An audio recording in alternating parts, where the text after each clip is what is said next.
banner, but we have it by special permission. The amethyst, the only reason it was chosen because it was purple, which is a royal color. The only reason this building has a purple tinge was deliberate because purple is a royal color and this is a royal building. The eastern white pine, the trillium, was supposed to be the national flower of Canada. Because of the three flowers, it was considered too Christian because of the Trinitarian symbolism, so Ontario took it. The loon, probably in honor of our politicians. But again, the crest of Ontario with the Latin inscription, ut incepit fidelis sic permanent, loyal from the beginning, so remaining. In 1791, on June 19th, the first United Empire Loyalists came into Ontario. They were people of 10 different cultural backgrounds, including African Americans who had formerly been slaves in the United States. They were loyal to the Crown. In Canada, African American ex-slaves had rights that they did not have anywhere in the world. And they made use of those rights to combat racism effectively.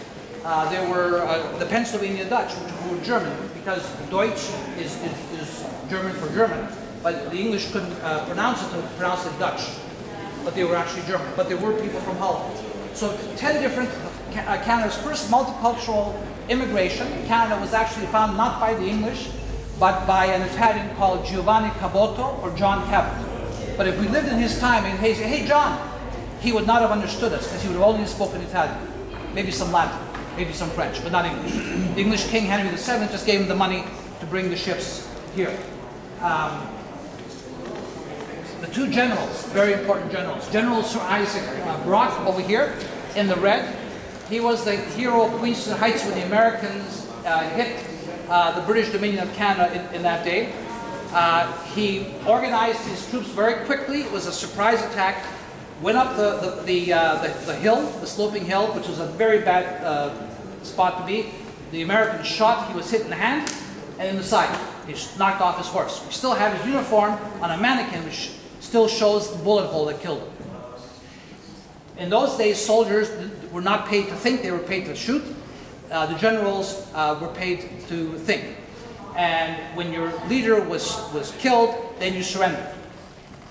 And just as the British were getting ready to surrender, Sir Isaac Brock lifted his sword and yelled, said, "Go get him, men." So they thought that he was just winged, he wasn't dead. They ran up the valley, up the hill. The Americans became frightened, and 1,000 American soldiers laid down their arms and surrendered. He and his colonel were the only two to die that day. And that beautiful monument of Niagara Falls, where he's pointing at the American side, was considered very offensive to the Americans, and 5 times American hooligans bombed that monument in its history. Of course, this is Lieutenant Governor John Graves Simcoe. He would not have worn red, he would have worn green, because that was the color of his regiment. He fought the Americans, and it was a very interesting story when he was fighting in the American Revolution.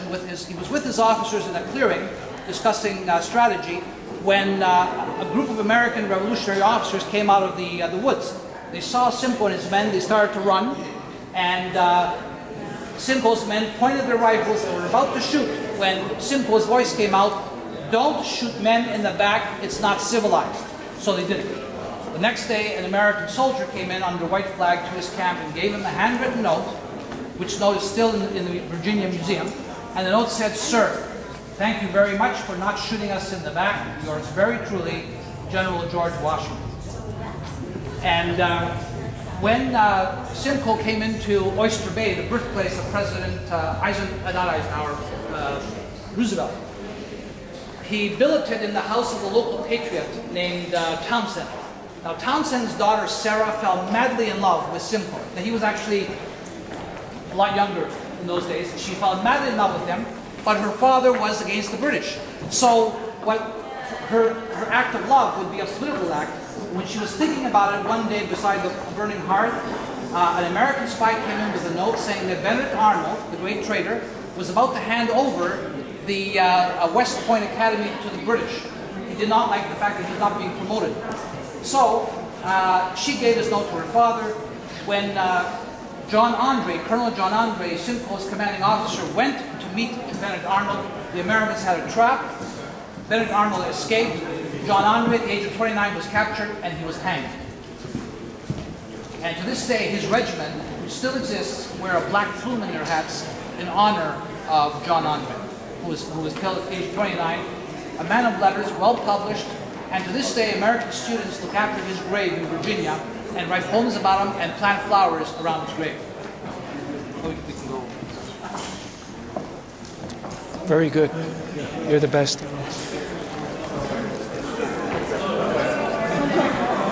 We have we have more war memorials on this site than anywhere else in Canada. This is a memorial to John Graves Simcoe. It was actually dedicated a long time ago. We have a memorial here to the great nurse Edith Cavell, who was captured in World War I and sentenced to death by the Germans, to death by shooting. It was very rare for a woman to be shot because she helped British soldiers escape. The Germans were so, excuse my French, pissed off, that's the only word that can describe it, phrase, that when the international community asked them to spare her life, one German officer said, "I'd rather give up 10 of my own soldiers than let Edith Cavell live." There's a wing in the Toronto Western Hospital named after Edith Cavell. Her name is also in the Anglican calendar of saints. Many nurses lost their lives that way in the First World War, and very often only because they wanted to help the soldiers.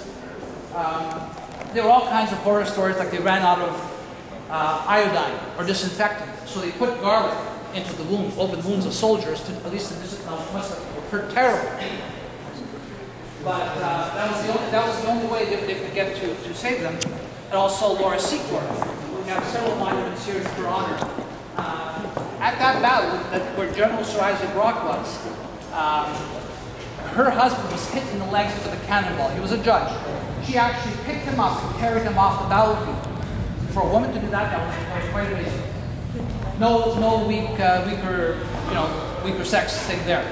So she overheard the Americans in her house. They actually went into her house and had dinner. She prepared dinner for them as her husband lay in bed, having been hit in the legs. And she prepared dinner for them. And she overheard them talking about an attack.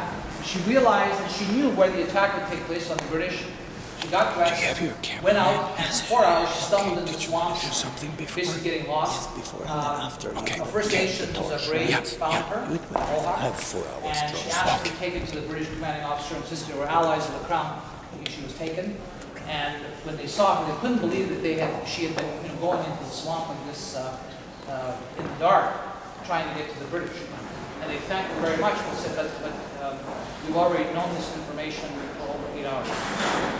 When the Prince of Wales came here in 1859 to dedicate this place, even before this building was here, he met with Laura Secord, who is still alive.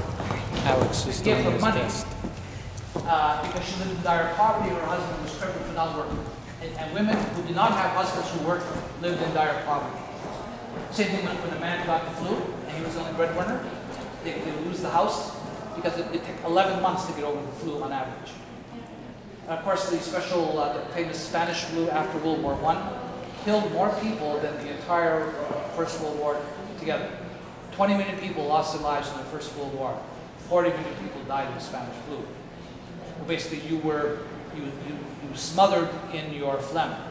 Terrible, terrible thing to say, but to think about. That's where the famous Buckley's cough syrup was created by Dr. Buckley, who had an office on Queen Street. And he realized that the reason people were dying was because they had so much phlegm buildup, which caused an infection that killed them. And he developed this foul-tasting, it was going to taste awful, it was going to work. It basically induced vomiting, so the phlegm at least there would be some relief and people survived. That's where it comes from. This is the Speaker's uniform. You see the special white, this is actually where the tie comes from. These white, that actually was a bandage originally. The Crusaders went into battle. They didn't have like hospital services or an ambulance. They got hit. They knew that if one of the main arteries were severed, what they wanted to do was quickly tie it around to prevent the death. So what they did was they had these white